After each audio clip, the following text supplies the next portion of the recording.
During last year's Antarctic summer, Greenpeace confronted the whaling fleet operating in the Southern Ocean. For 3 weeks, activists put themselves between the hunters and the hunted. This year, Greenpeace once again returns to the Antarctic. The 1,000 whales that will be killed this year in the Southern Ocean are just the tip of the iceberg. What we're concerned about is that this may lead to a return to commercial whaling.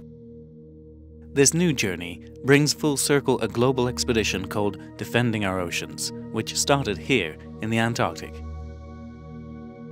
Between the two whaling seasons, the issue has been hotly debated in both the political arena and corporate boardrooms.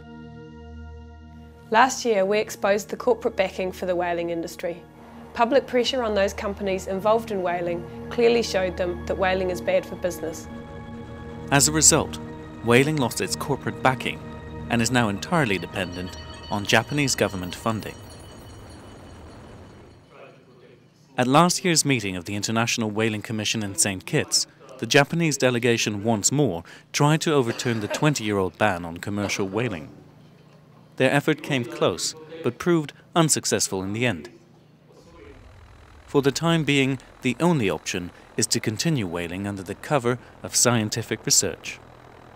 What the Fisheries Agency of Japan is doing is not scientific, it's merely commercial whaling in disguise. The whale meat that they obtain from the Southern Ocean ends up in the markets in Tokyo. But back in Japan, hardly anyone seems interested in the Southern Ocean whale meat. By the end of 2006, nearly 5,000 tons had piled up in cold storage.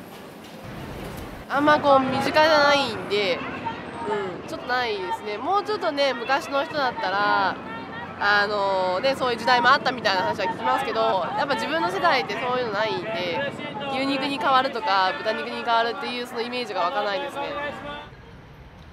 But it hasn't always been like this. At the end of the Second World War, Japan's economy lay in ruins and people were starving.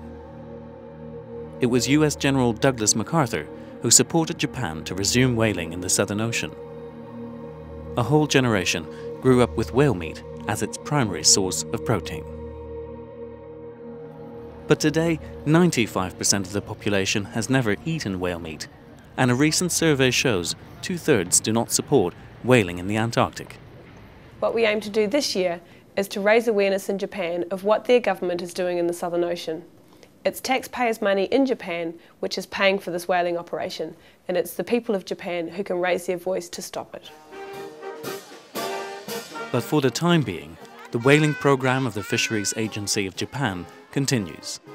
Their fleet set sail last November to hunt 935 minke whales and 10 endangered fin whales. Only pressure from both outside and inside Japan can ensure this will be the last season when harpoons shatter the silence of the Southern Ocean whale sanctuary.